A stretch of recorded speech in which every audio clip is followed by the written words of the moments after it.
प्रिय साथियों, मेरा नाम डॉक्टर मनीष जोशी है और हम अपने टॉपिक धर्म और जादू पर निरंतर बात कर रहे हैं। हालांकि अभी वर्तमान में चूंकि हमारा यूनिवर्सिटी के फॉर्म भरे जा रहे हैं, इसलिए थोड़ा सा जो वीडियो बार बार डालने में मुझे थोड़ी डिले हो रही है, वरना अभी तक हम उस टॉपिक को पूरा कर चुके होते। लेकिन जो भी रीज़न हो, टायलर के सिद्धांत की आलोचना के बाद में आज हम एक नए सिद्धांत पर बात करेंगे, जिसको जीव सत्तावाद या मानववाद का सिद्धांत कहा जाता है। और इन इस सिद्धांत को प्रस्तुत करने वाले जो मानवशास्त्री थे, उनका ऐसा मानना था कि आत्मवाद से पूर्व भी जीव सत्तावाद का अस्तित्व स्वीकार किया गया था।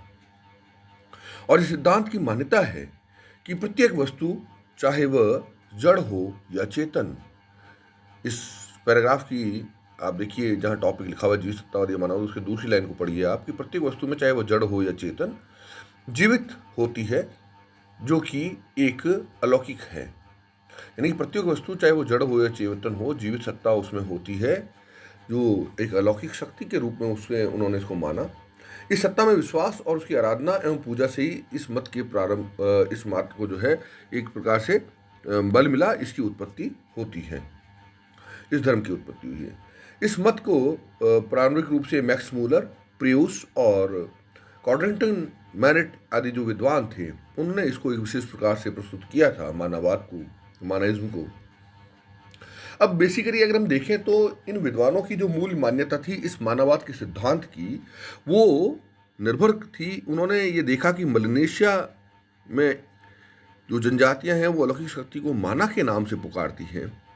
इसी प्रकार से मैरिट ने अपने सिद्धांत को मानववाद का नाम दिया। उन्होंने कहा कि मलेशिया की जो जनजातियां या विश्वास है कि किसी भी कार्य की सफलता या उसकी असफलता, उसमें जो कुछ भी हमें सफलता असफलता मिल रही है, या कोई व्यक्ति बहुत ज़्यादा सक्सेसफुल हो रहा है, सफलता उसको मिल रही है, बहुत ज़्यादा बुद्धिमान है, बहुत आगे तीव्र गति से बढ़ रहा है, शिकार पे जाता है, बहुत अच्छे से शिकार करता है, मछली पकड़ने जाता है तो बहुत सी मछलियाँ उसको मिल जाती हैं, तो उन लोगों को मान्यता थी कि ऐसे व्यक्ति के पीछे किसी न किसी माना की शक्ति का साथ है, माना की शक्ति उसके ऊपर तुष्टमान है और वो उसको उसकी सहायता कर रही है। दूसरी तरफ अगर वही किसी व्यक्ति को असफलताएं मिलती है, वह बार बार तकलीफों में रहता है, उसको दुख बहुत आते हैं, शिकार करने जाता है, शिकार नहीं मिलता है, या असफलताएं बहुत ज़्यादा मिलती है, तो उनका मानना है कि माना की जो शक्ति है वो उससे रुष्ट है, उससे नाराज है। तो इस प्रकार से माना की शक्ति दोनों ही प्रकार से काम करती है। यदि वो तुष्टमान है, अगर वो प्रसन्न है, तो वो व्यक्ति की सफलता में उसको सहयोग करती है, और यदि वह व्यक्ति से नाराज है तो वह उसकी असफलता के लिए, उसकी तकलीफों के लिए भी जिम्मेदार हो सकती है। माना की परिभाषा को कॉड्रिंगटन अपने एक अलग स्वरूप में देते हैं। वो कहते हैं, यहाँ पर देखिए कॉड्रिंगटन की परिभाषा भी है कि माना एक शक्ति है जो कि भौतिक या शारीरिक सम्मत शक्ति से सर्वथा भिन्न है। यानी कि माना एक ऐसी ताकत है जो भौतिक, यानी कि जो हमारे इस लौकिक जगत में जो हमें दिखाई दे रही है, जो भौतिक शारीरिक शक्ति है उससे बिल्कुल भिन्न है। वह भले और बुरे सभी रूपों में कार्य करती है और इस पर आधिपत्य या नियंत्रण पाना लाभदायक है। यानी कि लोगों में विश्वास था कि यदि हमने इस शक्ति पर आधिपत्य प्राप्त कर लिया, इसको प्रसन्न कर लिया, इसको अपने कब्जे में ले लिया, तो यह हमारे लिए काफ़ी अच्छी रहेगी, लाभकारी रहेगी। यह अलौकिक इस अर्थ में है कि यह सब चीज़ों पर प्रभाव डालने के लिए जिस रूप में कार्य करती है वह मनुष्य की साधारण शक्ति से परे है और प्रकृति की साधारण प्रक्रियाओं से बाहर है। यानी कि यह अलौकिक शक्ति है, आध्यात्मिक शक्ति है, जो व्यक्ति के बस में नहीं है। व्यक्ति अगर इसमें उसको अपने बस में किसी भी रूप में प्रसन्न करके या किसी भी रूप में कर ले, तो ये उसके लिए बहुत फायदेमंद होती है। तो एक अलौकिक, शरीर से ऊपर अभौतिक शक्ति के रूप में माना को माना गया था।